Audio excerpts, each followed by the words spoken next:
Bismillahirrahmanirrahim. Nahmaduhu wa nusalli ala rasulihil karim. Amma ba'd. Assalamu alaykum urmatli teleko'ruvchilar, jana radio o'quvchilar. Birinchidan butkul olamda yo'q yerdan yaratgan, o'shol zatdan buyrug'i bilan tanitibda kun batgan, chinlig'i yaratuvchi Alloh taolaga cheksiz maqtovlar bo'lsin. Jana payg'ambarimizga yuragimizdan eng to'rinan chiqqan salovatlar, jana salomlar bo'lsin. Maqtov jana salatdan keyin Alloh taolo har birimizdan ushul vaqtgacha qilgan qiraatimizni, o'qigan namozimizni, tutgan orozamizni, bergan sadaqamizni degeli har bir qilgan yaxshi ishlarimizni to'lig'i bilan qabul qilgan bo'lsin. O'shan negizinde pendechilik qilib, insonlik qilib, bilib-bilmay qilgan kunlarimizni, cho'ng qilgan jana kichkina qilgan kunlarimizni Açıqdan açıq qılgan, oşondayla jaşıron qılgan günlerden bardığını tüp tamır bilen keçirgen bolsun. Çındığında Allah Taala merimdilodi, merimdüsü, Allah Taala ırayımdıladın, ırayımdısı, Allah Taala keçirimdilodun, keçirimdüsü. Uşunday ulu bolgan Allah siz menen bizdi joq şeyden yarattı, qıçıragan güç berdi, akıl es berdi, öňü düs berdi, mına uşunçalyk sululuk berdi. Eki dünyada baxtulu bolsun dep din berdi. Din Peygamberimiz Muhammed sallallahu aleyhi ve sellem'den ıyık mehneti menen geldi. Mına uşul din to'rasında söz qilmoqchimiz. Andıqtan bizden alıstabastan bir saat boyu biz menen birge bolingizlar. Albatta sizlerge xizmatda men Sharapov Baxterjan Akimovich. Hurmatli teleko'ruvchilar, jana radio o'quvchilar, albatta bugun biz iyigilikka жетүүнүн sırrı, je bolbosam iyigilikka жетүүгө hareket kılуу, şaşılуу to'rasында söz qilmoqchimiz. Ova elimizde yaxshi söz var. Cihaz, jarış, küs, küreş dep bugün her bir adam balası jarışıp, her bir adam balası küreşüge hareket kılıp atat. Biroq kim menen jarışıp, je bolbosam kayakka jarışıp, kim menen küreşüp, emne maksatda küreşüp жаткандыгыны bilbegenler toltura. Oşonduktan hurmatly tuğanlar, biz negizi jalpı mu'min musulman, imandu, Allah'a iman keltirgenler, biz jarışыбыз керек, biz küreşýübüz керек. Bul dünyada jana ahirette baxtulu boluş üçün jarışышыбыз керек. Bul dünya ahirette baxtulu boluş üçün gana küreşýübüz bu zarıl nese hurmatly. Ova har bir nesede kim qaysı tarmaqda bolsun, qanday bolbosun, büyüt bardığıyla iyigilikке жетүүnü qalayt, büyüt bardığı iyigilikке jetsem eken deyt. Albatta sizdi dağı, bizdi dağı iyigilikке jetkirүүчү, har bir nesede güç kuvvat bergen, jardan bergen жалгыз Allah gana. Ankeni hurmatly tuğan, siz menen bizdi jokçeden jaratkan Allah. Demek körörgө köz bergen Allah, ugarga kulak bergen Allah, süylөгөнгө til bergen Allah, düşünörgө akıl es bergen Allah. Kısası uşul turgan turpatыбыздын bardığını Allah Taala özü jarattı. Har birine periştelerdi koyup, har bir müçözgө Allah subhanahu taala öküm berdi, buyruk berdi, uşuga hizmet kılasın dedi. Albatta hurmatly tuğan, emi Allah Taala bul dünya ahiretin baxtulluğunu dinge koydu. Din Peygamber sallallahu aleyhi ve sellem'in ıyık mehneti menen geldi. Bugün har bir insan, har bir amal kılıda, har bir iş kılıda iyigilikке жетүүnü kalap atat. Albatta iyigilikке jetkirүүчү bu sizin özüңүздүн akılыңız. Je bolbosam sizdin körөгөчтүңүz, je bolbosam sizdin iş biliginiz, sizdin kıyın ekendigingizden emes hurmatly tuğan. Bardığına jaradan bergen, bardığına mümkünçülük bergen bul жалгыз Allah gana. Allah subhanahu taala akıl berbese, Allah subhanahu taala vakit berbese, Allah taala densoluk berbese, Allah subhanahu taala mümkünçülük berbese, anda siz menen biz hiç kim emespiz. Kolumuzdan hiç nerse kelbey turgan, öte alsız, öte küçsüz, öte muhtaç bir insan biz hurmatly tuğan. Oşondan siz menen bizge Peygamber sallallahu aleyhi ve sellem iyigilikке жетүүnü, har bir iş kılganda aldıga jılıp künden künge ösünü Peygamber sallallahu aleyhi ve sellem siz bizge körsetip ketken. Allah Taala Kur'an-ı Kerim'de hüküm bergen. Nur suresinin 31. ayetinde Allah Taala siz menen bizge aytat: "Vatubu ilallahi jami'an eyyuhel mu'minun la'allakum tuflihun." Ey imandуулар, силер жалпы тобо кылгыла, сөзсүз бактылуу болосуңар. Сөзсүз ийгиликке жетесиңер дейт. Караңызчы урматтуу, ийгиликке жетүүнүн, бактылуу болуунун сыры бул тобо кылуу. Ошондуктан айткан факуллу таибин муфлихун. Ар бир тобо кылуучу бул ийгиликке жеткен адам, ар бир тобо кылуучу бул бактылуулукка жеткен адам. Ар бир тобо кылуучу бул дүйнөнүн азабынан кутулуп, ахиреттик бейишке кирген адам. Качан тобо кыла турган болсо. Албетте урматтуу тууган, тобо дегенде эмнеден сиз менен биз урматтуу тууган билип туруп кылган күнөөлөрүбүздөн, билбей туруп кылган күнөөлөрүбүздөн. Эми ооба күнөөгө тобо кылууда дагы урматтуу тууган, тобо күнөөдөн эле эмес урматтуу тууган. Аллах Таала тобо кылууда ушундай эки сыр бар. Ийгиликке жетпейсиң, эки ишти биргеликте кылмайынча. Кайсы иш? Биринчиси, Аллах Таала тыйган нерседен тыйылыш керек, өкүм берген нерсени аткарыш керек. Мына ошону өзү тобо дейт да, урматтуу. Тобо силе отуруп алып эле, "Я Алла, кечир мени, Алла." Жок. Албетте бул деле тобо, урматтуу, кетирген каталыгың үчүн кечирим сурап, Аллахтан дуа кылып, ыйлашлык бул деле. Бирок урматтуу тууган, тобонун иш жүзүндө аткарыла турган нерсеси, бул чындыгы тобо кылды дегенде кандай болуш керек экен? Биринчи, Алла өкүм берген нерсени аткарышың керек. Намаз оку, Куран оку, жакшылыкка чакыр, жамандыктан кайтар, түз жүр, муну аткарышың керек, урматтуу тууган. Тыйылган нерседен тыйылышың керек. Тыйган нерседен тыйылышың керек. Мына ошол экөө биргеликте болгондо гана бул инсан чындыгы тобо кылды, бул инсан чындыгы ийгиликке жетти, бул инсан чындыгы айткан сөзүнү аткарды деген болот. Мына ошондон Аллах Таала сиз жалпы имандууларга өкүм берип айтат: "Ватубу илаллахи жамиан айюхал муъминун." Эй иман келтиргендер, жалпы бардыңар тобо кылгыла. Жалпы бардыңар тобо кылгыла деген сөз, бүт барыңар Аллахтын өкүм бергенини аткаргыла. Бүт бардың Аллахтын тыйуу салган нерседен тыйылгыла. Мен эле тыйылып, сиз тыйылбай, сиз эле аткарып, мен аткарбай, андай болбойт, урматтуу тууган. Биридики миңге, миңдики түмөнгө деген сөз бар. Же болбосо түшүнүктүү болуш үчүн бир кумалак, бир карын майды чиритет деген нерсе бар да. Ошондуктан ушунун баары өкүмдү аткара берсин, мен эле болуп калсам, жок, сөзсүз залакасы тиет. Кыргызда жакшы сөз бар, жакшынын шарафаты, жамандын кесепети дегендейчи. Мына ошондуктан Аллах Таала жалпы бардыбызга Нур сүрөсүнүн 31-аятында дал мына ушундай өкүм берди, урматтуу тууган. Эми качанда өкүм берген нерсесини аткарбаса, тыйган нерсесин тыйбаса, анда бул адам өзүгө өзү зулум кылды. Бул адам өзүгө өзү залымдык кылды. Буга бирөө зулумдук кылган жок, бирөө келип буга күчүнү көрсөткөн жок, бирөө келип бул адамды кыйнаган жок. Балким эң залым ким десе, Аллахтын өкүм берген нерсесин аткарбаган, тыйган нерсесинен тыйылбаган, мына ошол адам өзүнө өзү зулум берген адам болуп эсептелинет. Ошондон Аллах Субхана Таала бул туурасында Хужурат сүрөсүнүн 11-аятында Аллах Таала дагы не дейт? "Ваман лам ятуб фаулаика хумуз залимун." Кимде ким тоба кылбаса, дал мына ушулар өзүнө өзү зулум кылгандар. Сизге эч ким зулумдуулук кылган жок. Аллах Субхана Таала бере турган нерсени берип койду, урматтуу тууган. Пайгамбар саллаллаху алейхи менети кылып койду. Устаздарыбыз жолду көрсөтүп койду. Ошондо дагы кылбасаңыз некен, сиз өзүңүзгө өзүңүз зулумдуу кылган болуп эсептелесиз. Тобаны айттык. Албетте ар бир кылган катасы үчүн, ар бир кылган күнөөсү үчүн бул өзүнчө тобо.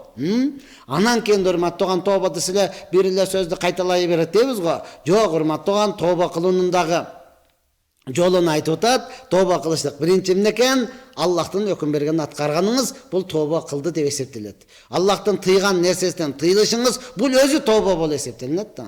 Эми ошондой болсо дагы барбы? Инсан периште эмессиң, ошондой болсо дагы урматтуу тууган, мүмкүнчүлүгү чектелген дегендей пендечилик кылып туруп бир ишти кылып коесуң, анын өзүнө өкүнүп тооба кылып, анын өзүнө өкүнүп кечирим сурап, анын өзүнө ташташлык, албетте бул дагы тооба. ولهذا فإن التوبة جامعة لشارع الإسلام وحقائق الإيمان. Мына ошондуктан кайсы бир адам эгерде ушул эки иштин бирөөсүнө кылбаса, ал өзүгө зулум кылган болуп эсептелет дагы. Бул шариятта урматтаган тооба кылышлык исламдын эң өзгөчө топтолгон имандын акыйкатына жеткире турган дал мына ошол нерсе. Ошондуктан дин деген бул урматтуу туган ва дин куллуху дахилун фи ندت وبهذا استحق الطائب أن يكون حبيب الله. Ошондуктан тооба кылуучу адам бул сөзсүз Аллахтын эң сүйүктүү пендеси болот. Fa inna Allaha yuhibbut tawabin. Анткени Аллах Таала өзү тооба кылуучуларды өтө жакшы көрөт. Ва юхиббул мутатаххирин. Ошондой Аллах Таала таза адамдарды ушунчалык жакшы көрөт. Эми караңыз, кайсы бир адам экөөнү тең аткарды, Машалла, Алла өкүм берген нерсесини аткарды, тыюу салган нерсесинен тыйылды. Бул адам тооба кылуучу болуп өзүдөн эсептенет. Өзүнчө отуруп алып, Алла мени кечир дебесе дагы, ошол өкүм берген нерсесин аткарып, тыюу салган нерсесинин тыйылып жаткандыгы бул тооба кылуучу болуп эсептелет. Эми ушундай кыла турган не болсо эмне болот? Пайгамбар саллаллаху алейхи ва саллям Сахих Муслимде Анас ибн Малик разияллаху анху риваят кылган хадисте ушундай дейт: Аллах хасонда бул адамды ушунчалык жакшы көрөт, бул адамга Аллах Таала ушунчалык кубанат, кудум эле чөлдө баратып, бир адам чөлдө баратат, чөлдө баратат, ушунчалык суусаган, ушунчалык курсак ачкан, ал унасыга, төөсүнө суусуну дагы, жейт турган тамагын дагы жүктөп койгон. Уктап калды, турса эле төөсү жок, суусу дагы, тамагы дагы бүтүндөй ошону менен кеткен. Талай эрме чөл. Карасаң эч нерсе көрүнбөйт, Эми ал төөдү каяктан табат? Каякка карап издеш керек? Оңгобу, солгобу, алдыгабы, аркагабы? Көрүнбөйт урматтуу туган. Бүтүндөй үмүттү үзүп, анан бир дарактын астыга келип алып, болду эми ушул менен өлөм экен, талай эрме чөлдө как деген карга жок, эч кандай кузгун жок, жардам бере турган эч ким жок. Ушул жерде эми жатып өлөм экен деп жатып эле кокустан эле эмне? Үмүт үзгөн жок эми деп, тамагаш суу жок деп. Үмүтүн үзөм деп ойгонсо эле кокусунан жанагы төөсү кайрадан келип калыптыр. Келип калганда ушунча төөсүнүн ноктосунан кармап туруп не дейт? Ушунчалык катуу сүйүнгөндүктөн Аллахумма анта абди ва ана роббука. Ахтаа мин шиддатил фарх. Ушунчалык катуу сүйүнгөндүктөн адашып кетип туруп не деп алды? Аллахым, сен менин кулумсуң, мен сенин Роббуңмун деп айтып алды да. Неден? Сүйүнгөндүктөн, урматтуу туган. Эми пайгамбар саллаллаху алейхи ва саллям салыштырып айтып атат: кайсыл мусулман дал ушундай Аллахтын өкүм бергенин аткарса, тыйган нерсесинен тыйылса, албетте кетирген катачылык үчүн тооба кыла турган болсо, ушул пенде үчүн Аллах Таала ушунчалык сүйүнөт дейт. Аллах Таала ушунчалык сүйүнөт дейт. Аллах Таала бул адамды ушунчалык жакшы көрөт дейт. Андыктан мусулман үчүн тообону кечиктирип, тообого мөөнөт берип, убакыты келет да, анан окуйбуз да, ниет бар дешлиги таптакыр туура келбейт. Таптакыр туура келбейт, урматтуу туган. Айтып атпаймынбы? Алла өкүм берди, демек урматтуу туган, эркек бала акыл эси жайда боло турган болсо, 12-де балагатка жетти, Аллахтын өкүмүнө заматта аткарсын. Кыз бала 9-га жетти, машалла, балагатка жетти, 9 жашка чыгып, балага жетти, Аллахтын өкүмүнө түзмө-түз аткарсын. Мына ошол тооба кылуучу болуп эсептелет. Жашы 40-50ге келсе деле, Кудай буйрса болот, ниетибиз бар, деп жүрө беришлик, бул Аллах Тааланын жек көргүсү турган нерсе. Ошондон ар бир адам баласы, ар бир мусулманга важип болот. Эмне кылганга? Тездик менен Аллахтын өкүмүн аткарып, тездик менен тыюу салган нерсе нерсесинен тыйылыштык бул важип болот. Анткени урматтуу тууган, адам баласы билбейбиz. Качан, кайсы убакта кандай болуп кетерин билбейбиз. Мына ошондон тездик менен аны аткарыш керек. Балким ажал жетип кала турган болсо, өлүм келип кала турган болсо, анда кандай абалда калат, Ошондон Аллах субхана таала Kur'an-ı Kerim'de aytat: "Velaysat tawbatu lillezine ya'maluna sayyi'at hatta idha hadara ahadakumul mautu qala inni tubtul an." Nisa suresinin 18. ayetinde Allah Subhanahu ne dedi? Bular tövbe kılıçlar emas. Qaysilar күнә ишти кылып өлүм келип калган учурда мен болду тövbe кылдым, я Аллах кечир мени, эми түшүндүм деп айткандар, булар тövbe кылуучулар эмес, булар урматтуу туган. Булар өзүн өзү алдаучулар, булар өзүгө өзү зулум кылуучулар. Ошондон не кылыш керек? Өлүм келип калыштан алдын ар бир адам тövbe кылып калыш керек. Анткени Ибн Умар разияллаху анхума рият кылган хадисте пайгамбар саллаллаху алейхи вассалам айтат: "Инналлаха таала яқбалу тавбатал абди ма лам югаргир." Албетте Аллах таала пенденин, дегеле ар бир адам баласынын, өзүнүн пендесинин тобосун кабыл кылат, гар-гара келиштен алдын. Өлүм келген учурда тамагы гырылдап калат да, тамагы гырылдап калат. Я Алла, Алла сактасын, авария болгон жерге, кырсык болгон жерлерде барып калсаң, гырылдап аткан болот да. Эч нерсени билбейт, гырылдап калган болот, Болду. Демек бул учурда тобонун эшиги жабылды деген сөз. Тобо миң тобо кылсын, канчалык деңгээлде өкүнсүн урматтуу тууган, бул эми тобо кабыл кылынбайт. Мына ошондуктан урматтуу тууган, тобонун эшигини Аллах субхана таала күн батыштан чыкканга чейин ачык коюп койгон, ачык коюп койгон. Ошондуктан урматтуу тууган, сен күнөөдөн үзүл албайсың, качан тобо кылмайынча. Сенин тобоң кабыл боло берет, күн батыштан чыкмайынча. Андыктан башка бир хадисте пайгамбар саллаллаху алейхи вассалам кимден? Саффан ибн Ассал разияллаху анхудан риваят кылган. Пайгамбар саллаллаху алейхи вассалам айтат: "Тобонун эшиги күн чыгыштан күн батышка чейин." Тоба кылуунун эшиги кайтын күн чыгыштан күн батышка чейин. Ал күн батыштан чыкканга чейин эч качан жабылбайт дейт урматтуу тууган. Күн азыр чыгыштан чыгып батышка батып атабы? Бир кез келет урматтуу тууган, күн батыштан кайра чыгат. Күн батыштан кайра чыгат. Бул чыккандыгы кыямат кайым болду деген сөз. Бул чыкканы сенин тобоңдун эшиги жабылды деген сөз. Бул чыкканы бүттү. Бул аламдын жашоосу түгөндү деген сөз. Аллах субхана таала ал күндөн ар бирибизди өзү сактаган болсун. Ал күндү көрүүдөн Аллах таала өзү сактаган болсун. Ал күнгө бирибизди дагы жеткирбесин урматтуу тууган. Анткени ал күн оңой олтоң. Ал күндү көрүш жеңил күн эмес урматтуу тууган. Өтө оор күн. Анткени күн батыштан чыкканды көргөн адам, Алла сактасын, эң бактысыз адам. Бул күнү же тобонун эшиги жабылган учур. Ошондон Аллах субхана таала мындай учурлардан сактасын дей турган болсоңуз, азыртадан аракет кылыңыз. Качан сиз Аллахтын өкүмүн аткарып, тыюу салган нерседен тыйыла турган болсоңуз, анан кандай иш кылбаңыз айырмасы жок, сиз ийгиликке жеттиңиз деп эсептей бериңиз. Кандай иш кылбасаңыз, ийгиликке жеттим деп эсептей бериңиз. Качан экиле иш болгон учурда, Аллахтын өкүмүн аткарган учуруңузда, тыюу салган нерседен тыйылган учуруңузда болду, сиз бул дүйнө ахиретте бактылуусуз. Ооба, кээ бир кылып аткан дүйнөлүк ишиңизден ийгиликке жетпей, пайда таппай, банкрот болуп калышыңыз мүмкүн, бирок ахиреттегиден сиз сөзсүз ийгиликке жеттиңиз. Дүйнөлүк ишиңизден сиз урматтуу тууган бай боло албай, адамдар мингендей унаа мине албай, адамдар жашагандай үйдө жашай албай, адамдар кийгендей кийим кие албай, адамдар жегендей тамак аш жей албай жатышыңыз мүмкүн урматтуу тууган. Бирок Аллахтын өкүмүн аткарып намаз окуп атасызбы? Кураныңызды окуп атасызбы? Жакшылыкка чакырып жамандыктан кайтарып атасызбы? Зекетиңизди берип, садакаңызды берип атасызбы? Күнөөдөн алыс болуп жатасызбы урматтуу тууган? Демек сиз ийгиликке жеттиңиз. Андыктан бактылуулук урматтуу тууган бул дүйнөдө нерселер менен өлчөнбөйт.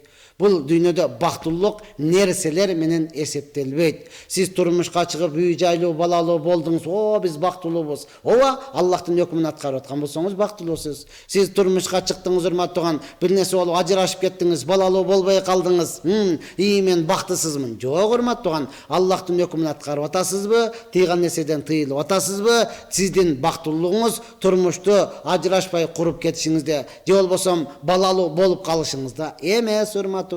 Сиздин бул дүйнө ахиреттик бактылыгыңыз албетте Аллахтын өкмүн аткарып тыйып салган нерседен тыйылсаңыз, урматтаган, ооба, сиздин олдуңуз, урматтаган, кандайдыр тагдырдын себебинен ажырашып калдыңыз, кандай тагдырдын себебинен балалуу боло албадыңыз, урматтаган. Анткени Аллах Таала кимге кааласа уул берет, кимге кааласа кыз берет, бербей койсо колуңдан не келет дегендей, урматтаган, ал сиз менен биз ылайдан жасап ала турган нерсе эмес, урматтаган. Бул мына ушундай нерсе менен бир адам көздөгөн максатына жетти, каалагандай ичип атат, каалагандай кийинип атат, каалагандай жеп атат, каалаган жагына барып эс алып атат. Бул бактылыктын белгиси эмес, урматтаган. Качан ооба ошонун бардыгын кылып атат, Аллахтын өкүмдөрүн аткарып, пайгамбар саллаллаху алейхи вассалам сүннөттөрүнө аткарып, тыйып салган нерседен тыйылып аткан болсо дал мына ошондой. Ошондон урматтаган, пайгамбар саллаллаху алейхи вассалам, аннаби саллаллаху алейхи вассалам кал: "Ашшируку фи хазил уммати ахфа мин дабибин намл."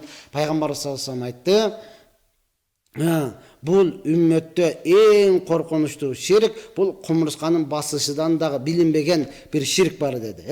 Абу Бакр разияллаху анху ал ширктен кандай сактанабыз деген учурда пайгамбар саллаллаху алейхи вассалам не деди? Аллахумма инни а'уду бика ан ушрика бика ва ан а'лам ва астагфирука лима ла а'лам.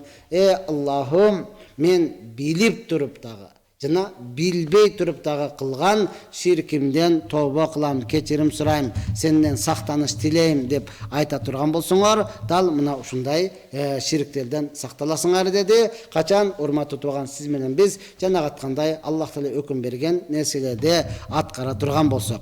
Аллах Субхана Таала ошондой эле Кур'ан-ы Каримде сиз менен бизге не дейт? Я айюхаллазина аману тубу илаллахи тавбатан насуха. عسى ربكم أن يكفر عنكم سيئاتكم ويدخلكم جنات تجري من تحتها الأنهار. Караңызчы, Аллах Таала менен бизге кайрылып айтат: иман келтиргендер, силер чыныгы тооба кылышта тооба кыла турган болсоңор, Аллах Таала силердин күнөөңөрдү, жамандык ишиңердин бардыгын кечирип туруп, силерди астылардан дарыялар аккан бейишке киргизет дейт.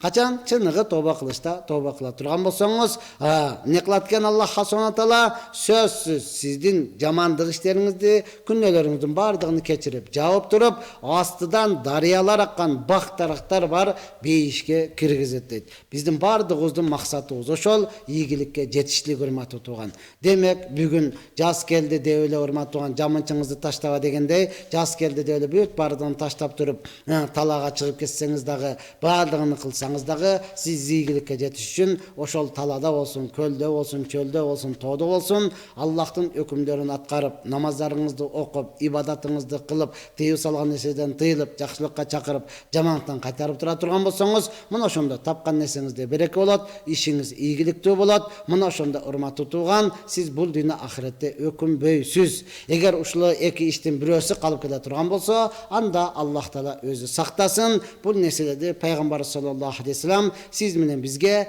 жипке шуруну тизгендей тизип айтып берип койду. Урматтуу менин мусулман бир туугандарым, албетте биз ислам жана биз берүүсүндө Марватыбызда түз эфирдебиз. Эгерде сиздерди кызыктырган сурооңуздар боло турган болсо, эфирде биздин номерлерибиз чыкты. Ушуга сурооңузду SMS аркылуу калтырсаңыз, албетте биз жооп берүүгө даярбыз. Урматтуу туугандар, адаттагыдай эле талак маселеси боюнча суроо бербегениңиз жакшы. Анткени урматтуу тууган, ал татаал маселе, өтө орчундуу маселе. Аны бергениңизде ал түз эфирден чечилбейт. талактын түрлөрү көп урматтуу тууган. Бир адам түшүнөт, бир адам түшүнбөй калат. Ошондон кимдин башыдан ошол маселе иш жүрүп өтүп аткан болсо, ал атайын муфтиятка барса, ошол жактан отургузуп алып, алар жооп беришет урматтуу. Ошол эле учурда төшөк маселеси боюнча суроо бербегениңиз жакшы. Анткени урматтуу тууган, орчунду шариатта Акыйкатта уят жок дейт. Аллах Таала Куранда айтат: "Инналлаха ла ястахи минал хакка." Аллах Таала акыйкаттан уялбайт. Акыйкат сураш керек, бирок жалпы элдин арасында эмес да, урматтуу тууган. Анткени бизди канчалаган бир туугандарыбыз үй бүлөсү менен, кыздары менен, балдары менен дегеле кече бирөөсү айтты, таксиде баратып клиенттер менен угам дейт. Мына ошондой урматтуу клиенттер менен угат, ошондон ал жерде клиенти ар кандай болуп калышы мүмкүн, аларды ыңгайсыз абалга калтырып өчүр токтот деген жерге чейин жеткирбестен, урматтуу ушул эки маселе боюнча жооп бербейбиз деп чечкенбиз. Андыктан туура түшүнөсүздөр. Суроо берилип калса дагы, урматтуу экранга чыкпайт. Суроо берип калсын дагы, биз ага жооп бербестен өткөрө беребиз. Ага таарынбайсыздар. Албетте урматтуу жекече келип сурай турган болсоңуздар, биз билгенибизди билгендей толук сиздерге айтып берүүгө даппа даярбыз, урматтуу тууган. Эгерде алгачкы суроолор келген болсо, жөнөтө берсеңиз, биз жооп берүүгө даярбыз.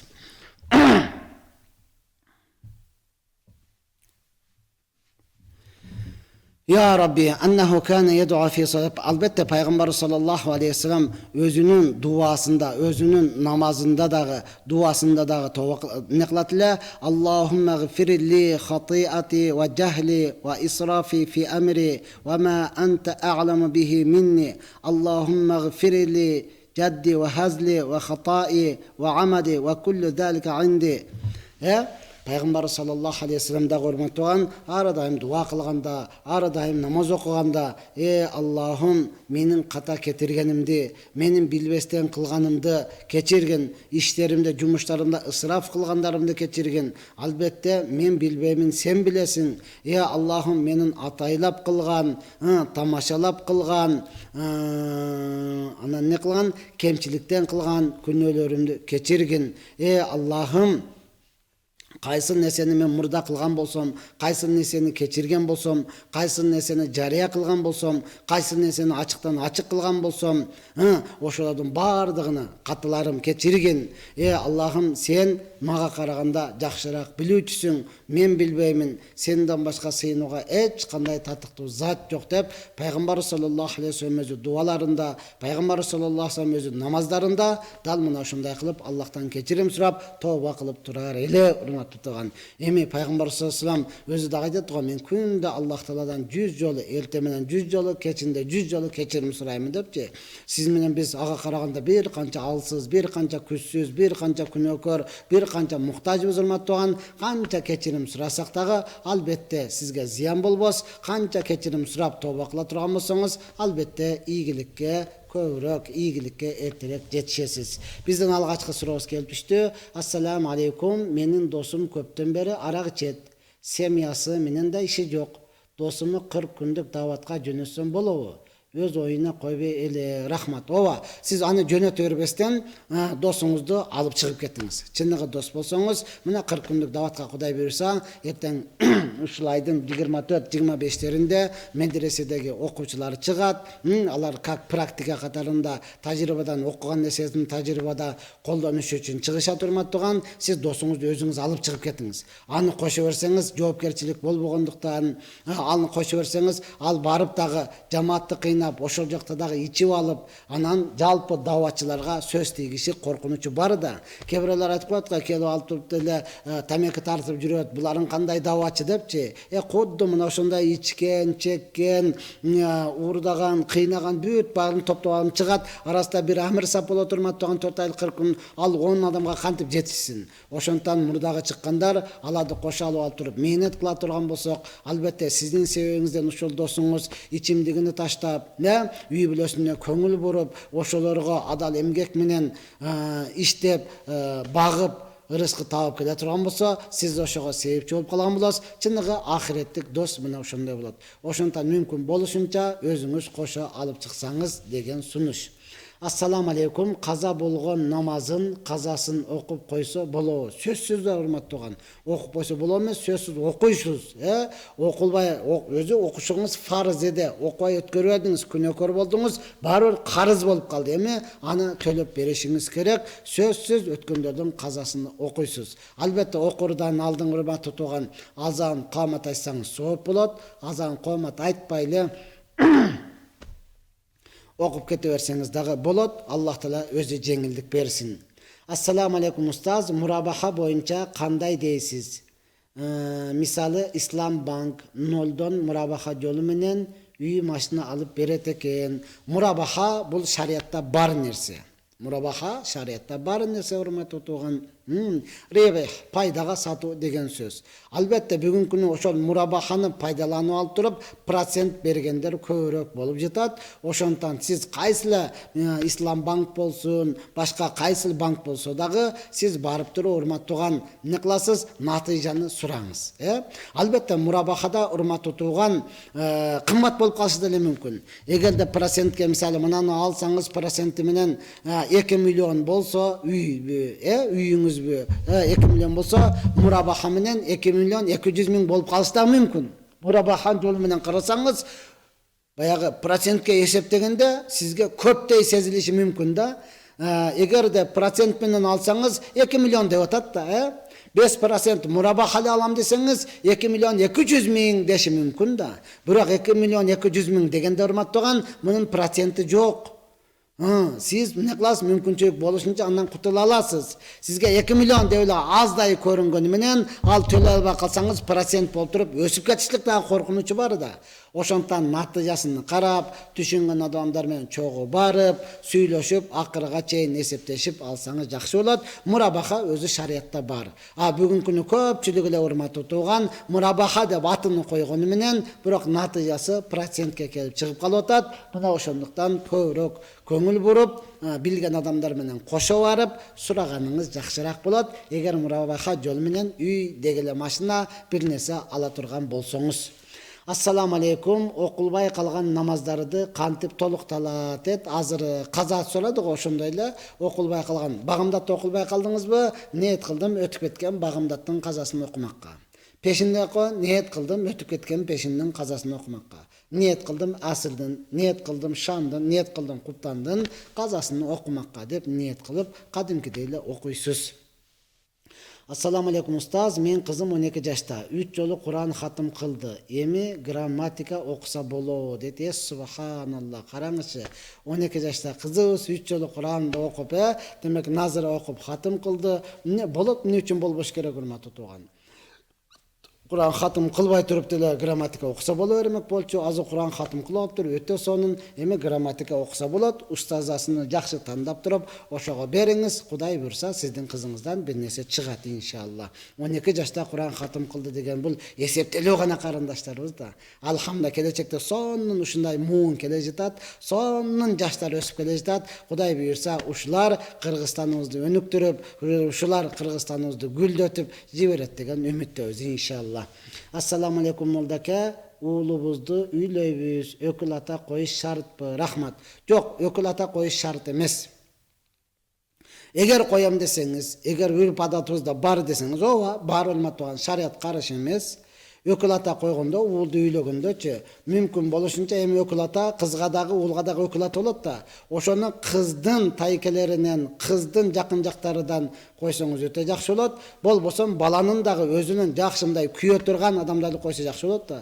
Бүгүн бизде өкүл ата дегенде эле депутаттарды шайлап коет, өкүл ата дегенде эле байларды шайлап коет, өкүл ата дегенде эле колуда бир бардар адамдарды шайлап коет. Ал кеңеш береби, өмүрүндө бербеби белгисиз да. Бул уулду болдук десе коляска алып келсе керек, той кылдык десе бир торпок-сорпокту көтөрүп келе турган адамдарды гана карап туруп не кылып атат? Өкүл ата шайлап атат. Мунун эч кандай пайдасы жок. Муну коррупция деп эле койсо болот, урматтуу туган. Андан бир кеңеш дагы сурабайт. Ал жашоосу менен иши деле жок да, урматтуу туган. Жок, өкүл, вакил деген сөз кепилдигин алуучу адам да. Шариатта кепилдигин алуучу адам, урматтуу туган. Эки кыз бала үйлөндү, бала өзүнүн ата энесинен өтө сонун. жакшы, укмуш, алтын, красавчик. Мындан өткөн жакшы боло жок. Кыз деле өзүнүн ата-энесине ошондой да. Эми экөө тең бири-бирин кылганда вакил деп коет, ошол өкүл ата ортодо кызың мынандай, балаң мынандай. Эми экөөң мындай жашагыла деп толук кеңешини бере турган адамды коюш керек. Негизи коюш шарт эмес, урматтуу. Мана бир дагы өкүл атам жок. Койбойли, эч кимге өкүл ата болбой эле кеңешибизди берип келе жатабыз, урматтуу тууган. Аллах Азза таала өзү туура түшүнүк берсин. Ассаламу алейкум ажеке. Бизнес 1000 километр жерге жолго чыгып 10 күн жүрүп келдик. Намазды касыр кылып окудук. Анан каза болуп калды. 3-4 намазыбыз. Аны азыр кайра үйгө кайтып келдик. Казасын кандай окуйбуз? Биз ошол жергиликтүү жамаат менен окуганда касыр кылып эле окуйбузбу? Же рахмат. Ооба, жергиликтүү адамдар менен окуганда атка учкачкандан кийин көчөгүм деп дейт го. Ошол сафарда жүргөнүңүздө местный адамдарга уюдуңузбу? Ал ошол менен толук окуй бересиз. Сафарда жүрүп анан өзүңүздөр окуйчуган болсоңуздар, анда касыр кылып окуйсуздар. Сиздерге уюп окуган болсо местныйлар, алар сиздер эки рекет салам бергенден кийин туруп алып окуйт. Эми сафарда жүрүп 3-4 намаз каза болуп үйгө келип калдыңыз, алардын казасыны касыр кылып койсуз. Багымдатты толук эле, пешинди 2 рекет кылып, асырды 2 рекет, шамды толук дегенде 3 рекет, куфтанды 2 рекет. Пешин, асыр, куфтандын фарыздарын гана 2 рекет кылып окуйсуз, урматтуу тууган. Багымдат менен шам ансыз деле толук окулат, үйдө болсун, сафарда болсун, айырмасы жок. Я Алла, үйгө келгениңизден кийин энди аларды сиз не кыласыз? Казаларыны ошол касыр кылып окуйсуз. Кандай фарыз кылынган болсо, төлөгөндө мына ошондой кылып төлөп бересиз, урматтуу тууган. Үйдө жүргөндө каза болуп калды, сафарга чыкканда бош убакыт экенсиз, ошону окуйн десеңиз, казасын толук кылып окуйсуз. Сафарда жүрөм, касыр жок. Сафарда жүрөп каза болду, үйгө келгенде казасын окусаңыз, касыр кылып окуйсуз. Ассаламу алейкум. Багымдат намазга уктап калсак, күн чыккандан соң окуса болобу? Болот, урматтуу тууган. Бүгүн мына ошондой эртерээк уктабасаңыз, нары бери кыймылдаганча эле 12 болуп кетип атат, эптеп отургучаңыз күн чыгып кетип атат. Мына ошондон Аллах Субхана таала кимге жеңилдик берген болсо ала окутат. Болбосо чынын айтканда мен өзүм, урматтуу тууган, багымдатты окуп анан уктаганга туура келип атат. Болбосо чынын деле ойгонбой каласың да. Чынын деле, урматтуу тууган, периште эмеспиз. Миң илимдүү болгону менен нафсиң бар, уйку бар, урматтуу тууган, моюнга алыш керек ал нерсени. Эми ошентип уктап калдыңыз, турбай калдыңыз, анда күн чыккандан кийин сөзсүз сүннөт менен кошо окуйсуз. Сүннөтүн да кошо окуйсуз, пешинге чейин окуй турган болсоңуз. Сөзсүз окуйсуз. Ассаламу алейкум. Күйөөм өтө эле кызганчак. 2-3 ай дегенде апамды көрүп келейин деп сурасам эле таарынып калат. Сүйлөбөй коет. Өзү 5 маал намаз окуйт. Мен өзүм деле окуймун. Намаз турмушта күйөөбү менен аял экөөбү бири-бирине ишенип жашайт десем, мен аялдарга ишенбеймин дей берет. Ошондой десе эле жашагым келбей кетет. Сабыр кылып жашап келип жатам. Эмне кылышты билбей калдым дейт. Сүйүнүң, урматтуу тууган, сүйүнүңүз да. Анан сөзсүз бири-бириге ишенсе жөнөтүп, ишенбесе жөнөтпөйт деген нерсе эмес да. Күйөөңүз демек сизди ушунчалык жакшы көрөт экен, ушунчалык сүйөт экен, сиз жок болуп калсаңыз деле өзүнө коерго жер таппай калат экен, урматтуу тууган. Анда барып келейин деп, күйөөңүздү ээрчитип алыңыз. Жүрүң, чогуу барып келейли дең. Макулбу? Жүрүп чогуу бар, сенин атаң мен дагы атам, мен апам сенин дагы апаң, сенин ата-энең менин ата-энем, менин ата-энем сенин ата-энең. Машалла, мына 5 ай сенин үйүңдө жүрүдүк. Эми жүр, экөө чогуу барайлы дагы, мен ата-энемди көрүп, жок дегенде бир күн туруп келейли деп, күйөөңүздү дагы ээрчитип алыңыз. Чындап эле ишенбей турган болсо, ээрчитип алыңыз, чогуу барсын, чогуу келсин. Эгер ага дагы көнбөй турган болсо, анда ата-энеңизди чакырсын, үйгө келсиндер, урматтуу тууган. Эми албетте турмушта мына ушундай. Анан кызганчак боло турган болсо сүйүнүш керек, кызганчак боло турган болсо кубаныш керек. Пайгамбар саллаллаху алейхи вассалам айткан, аялына кызганбаган эркектер бейишке кирбейт деген, аларды дайюс деп коет. Мына ошондон кызганып аткан болсо сүйүнүңүз. Албетте эми кызганганда дагы ар бир нерсе өзүнүн орду менен болсо өтө жакшы болот. Ассаламу алейкум. Чын дүйнөдө каза болгондор намаз окуйбу? Чын дүйнөдө каза болгондор намаз окуйбу? Assalamu alaikum. Çın dünyada kaza bolgondor namaz okuyubu deydi. Çın dünyaya degende hazır köpçülük aytат da bu dünya жалган dünya degende жалган эмес, көрүп атканын баардыгы ачык эле, акыйкат эле. Бирок урматтаган вакытынчалык деген сөз. Түбөлүккө калбайсың. Түбөлүккө калбайсың, баары өтөсүң. Анан Аллах Субхана таала Ибрахим алейхиссаламга түшкөн баракчаларда айткан экен, сөз берген экен, дүйнөнү жараткан деле. Мен сени жараттым, сен эч ким менен түбөлүктө калбайсың деп сөз бердим деген экен. Ошондон бул дүйнө эч ким менен түбөлүккө калбайт. Анан чын дүйнөдө каза болгон деген сөз, ал ахиретке барганда эч ким каза болбойт. Аллах Субхана таала кайрадан тирилтет дагы, ажалы жетип өлүптүр, ажалдан мурда өлүптүр дейбиз го. Ошол ажал деген нерсени кочкордун сүрөтүндө алып келет. Анан алып келип туруп жалпы адамдарга кайрат. Бул эмне дегенде баардыгы ажал дейт да, кочкор дебейт, анычы баардыгы ажал.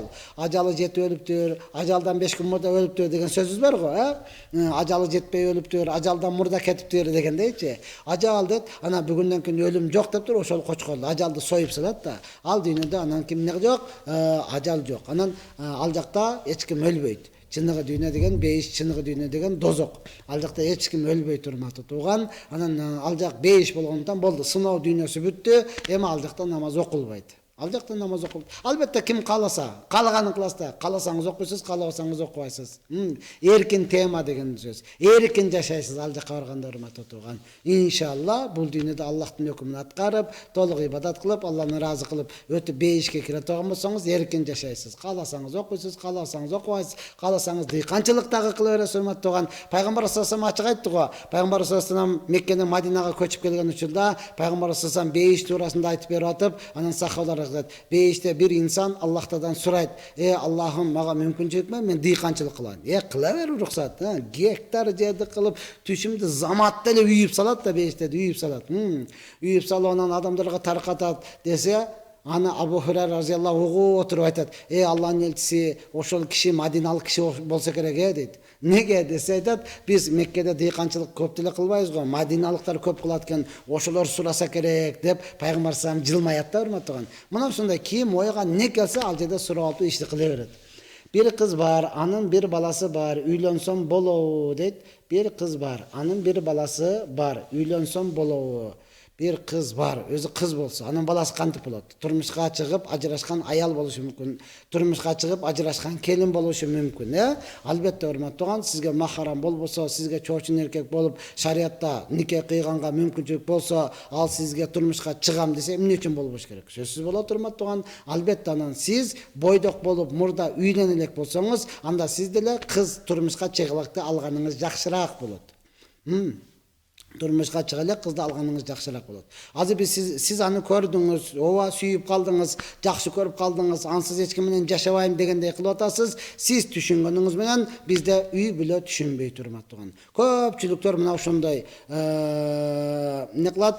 Арсар болуп калгандар толтура да. Мен имам катары айтам, көп жерге барсаңыз, мына ал биздин балабыздын башын айландырып деп калат да. О баласы өзү сүйүп жүрүп алган менен иши жок. Сен мага тийбесең асыл өлөм деген менен иши жок. Мага тийбесең бүгүндөн кийин жашабай мен өлүп калам, сен жооп бересиң деп кызды коркутуп алган менен иши жок да.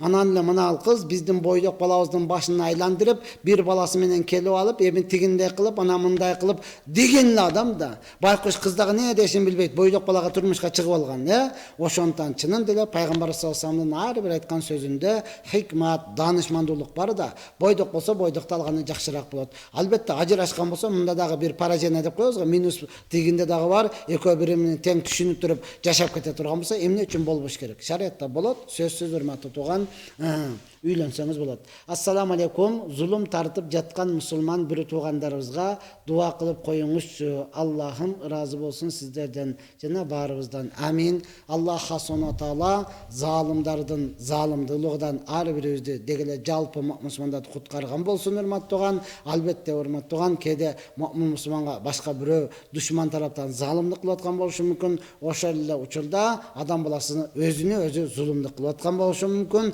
Кансы дагы Аллах таала жалпыбызды зулумдуктардан куткарган болсун. Ассаламу алейкум. Медресени бүткөн мусулмандарга телевидение ачып берсе, отдельный көрүп турат элек. Рахмат. Жакшы идея, машалла, сонун идея. Албетте дуа кыла бериңиздер. Иншалла угуп аракет кылып дуаларыңыз кабыл болуп ошондой ачылышы деле мүмкүн урматтуу тууган. Эмне үчүн болбош керек? Сөзсүз болот. Албетте берешендери чыгып кандай кетет, эмне керек, мен алып берем, даярдап берем деп турган болсо, албат эле да, албат эле урматтуу тууган. Албетте муну үчүн дагы бир адамдын колунан келбеген, же болбосо бир канча адам отуруп алып туруп кеңешип кыла турган иш кылса болот иншалла. Устаз, мен намаз окуганда көптөн бери рахат албай, жеңилдебей кыжалат боло берем. Эмне кылсам болот? Тооба кылыңыз, кечирим сураңыз урматтуу тууган. Ооба, биринчи намаз окуганда кандай рахат эле, Эмнеге урматтуу тууган? Анткени сиз эч нерсени билбеймин, ушунчалык муктажмын деп келдиңиз. Чынында эле Аллах субханаху ва таала муктаждыгыңызды ачты дагы, сизге жүрөгүңүзгө рахат берип, тым эле айтып бүткүс да, айтып бүтө албайсыз да, түшүндүрө албайсыз урматтуу тууган. Барып ошол жоголуп кетет. Неге? Адам баласы көнүмүш адатка айланып калгандай болуп, мен эми билип алдым, баары эле ушундай эле турбайбы? Окшош эле экен го деген сөз менен ошондой рахаттардан кур калабыз да. Ошондой рахаттардан кур калабыз. Ошондуктан адам баласы мен качан билдим дегенде илимдин эшиги жабылды. Жок, мен билбеймин, дагы билелегим көп экен деп турган болсо, илимдин эшиги, рахаттын эшиги ачыла берет да. Албетте ошол эле учурда анан күнөө кылып койгон учурда дагы сен ибадаттан рахат ала албай каласың урматтуу. Ошондуктан биз айтып атабыз, ар бир нерсеге тооба кылыш керек. Кайра эртең менен кечинде Аллахтан кечирим сураш керек. Мына ошондо ар бир кылган ибадатыңыздын рахаты болот. Ар бир кылган ибадатыңыздын даамы болот да өзүнчөчү, өзүнүн даамына татасыз. Кадимкидей даамы бар. Эми аны кылып кандай десе бирөөгө айтып түшүндүрө албайсың да. Сен балдыкыны таттуу экен дейсиң, арбуздуку өзүнчө, коондуку өзүнчө, ар бир нерсенин даамы өзүнчө болгондой эле ибадаттын дагы даамы бар урматтуу. Аны татып көргөндөр гана билет. Аллах таала кайрадан насип кылган болсун. Тооба кылыңыз, кечирим сураңыз. Мен эч нерсени билген жокмун. Я Аллахым мага дагы үйрөткүн деп туруп, өзүңүздү алсыз кылып, өзүңүздү эч нерсени билбеген адам кылып туруп кире турган болсоңуз, сөзсүз кайра ошол даамды табасыз. Ассаламу алейкум, менин жүнүм аябай көп, чоңойгондо эмне болот? Аябай көп, менин жүнүм аябай көп, чоңойгондо эмне болот дейт. Алып турбасаңыз өсүп кетет урматтуу тууган. Жүндү киши болуп каласыз да. Ошондуктан алып, тазалап тура бериңиз. Анан чоңойгондо дагы көрө жатарсыз урматтуу тууган. Чачыңызды эле албай койсоңуз, чоңойгондо эмне болот? Өсүп кетет деген сөз да. Анан врачтарга кайрылып көрүңүз урматтуу тууган. Атайын дарылары бардыр, ошолду карап көрүңүз. Аллах субханаху ва таала шифа берсин. Саламатсызбы устаз? Аллах сиздерден разы болсун. Аялдарга атка мингенге жана велосипедке отурганга болбойбу? Мингенден кийин күлүп алыш керек деп укканмын. Туурабы? Дейт. Толук берилбедиби? Алла разы болсун окшойт, машалла. Негизинен ооба. Аял затына дегеле кыз балага атка мингенде бизде кыздык деген нерсе бар да, ошол атка мингенде, велосипедке мингенде түшүп калышы мүмкүн. Ал түшүп анан бизде көбүнчө эле турмуш курганда ошол кыз экендигин билишибиз керек деген адатыбыз бар го, жаман адат да булар, шариатта жок нерсе. Жаман адаттар, анан кыз чыкпай калды, бул мурда бузук болгон экен деген жаман адатка калбашлык үчүн ошондуктан кызга 40 үйдөн тыюу деген сөздөр бар да. Мына ошол тыйылып этият кылганы жакшыраак болот. Турмушка чыккандан кийин кеңири мине берсин, ал эч кандай эмес. Турмушка чыккандан кийинчи минсе боло берет. Ат, эшек, ол велосипед дегендер бардыгы бизге пайдаланыш үчүн гана берилген. Эми кыз үчүн мингизип анан ал кыз чыкпай кала турган болсо, ал үй бүлөдөгүлөр шектенип, бул мурда бузук жүргөн окшойт, мына ушундай болуп калды деген корук дооматка калыш коркунучу бар.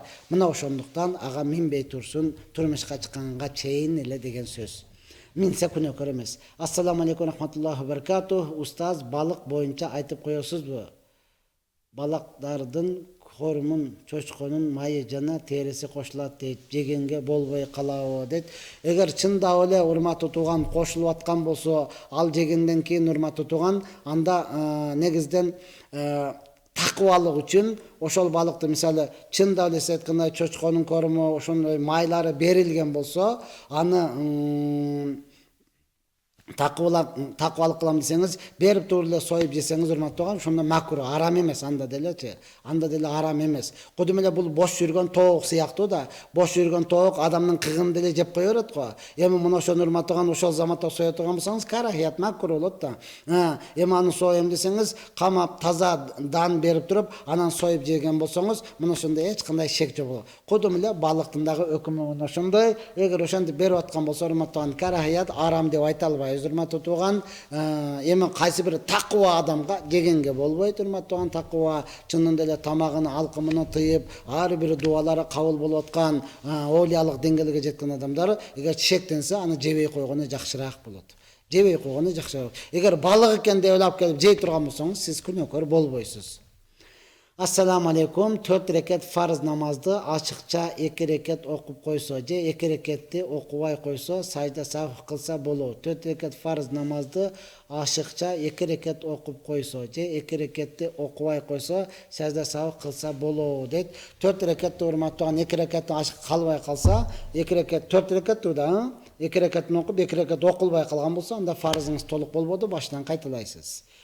4 рекетти окудуңуз, аттахиятка отурдуңуз, анан 5-чиге туруп кеттиңиз, эсиңизге келсе отура каласыз, урматтаган, анан сажда сав кылып толуктайсыз.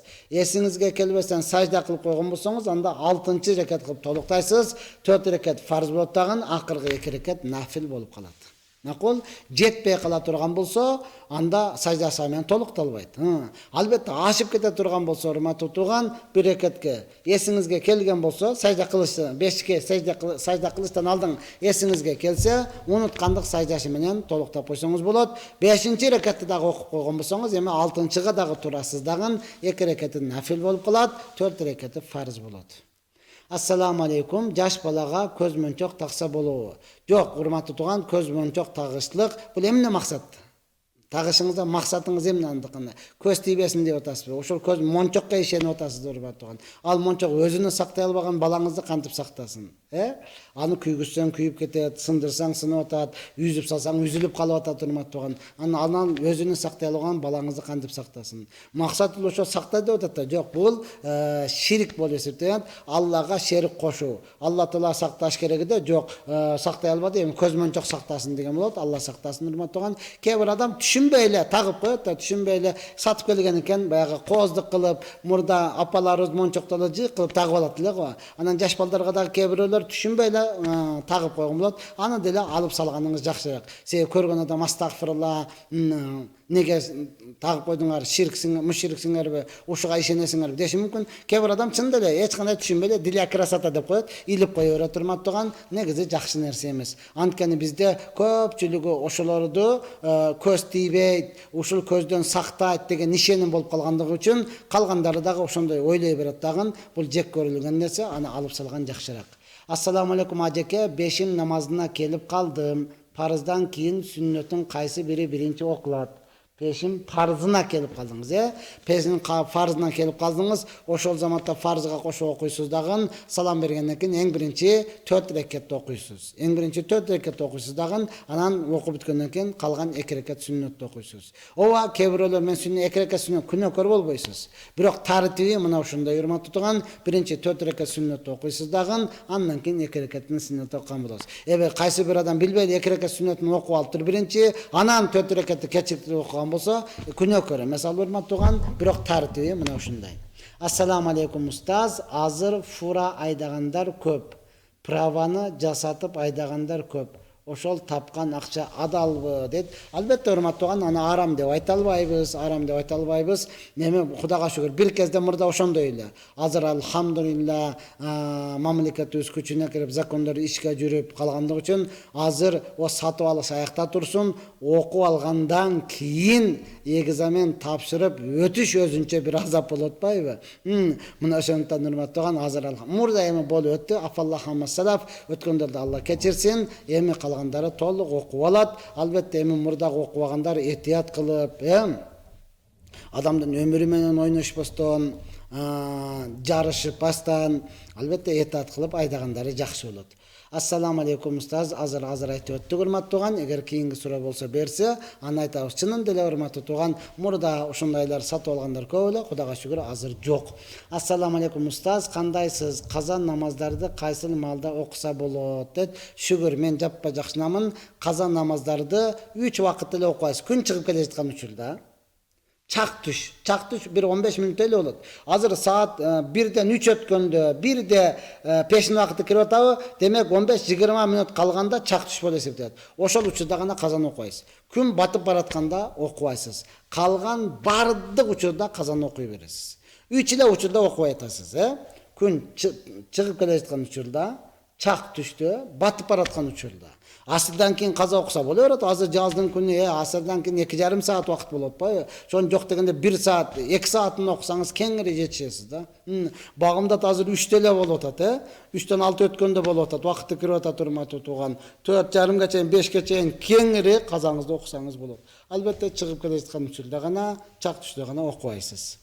Устаз, кызым умрага сертификат утуп алды. Октябрга катталдык, бирок мен кош бойлуумун. Октябрь айында 8 ай болуп калат экенбиз. Буйурса барса болобу дейт. Албетте 8 ай болуп калган болсо 15 күнгө эле барасыз да, врачка көрүнүп, врачтарга көрүнүп, барып келсеңиз болот. Бардыгы жакшы дей турган болсо, албетте этияттык менен барып келсеңиз болот урматтуу туган. 14 эле күн, 8 айда кийин 9 айга жетпестен, барып келсеңиз болот. Эч кандай коркунуч жок десе, албетте врачтардын көзөмөлүндө, врачтардан өтүп барып келсеңиз болот. Шарият тыюу салбайт.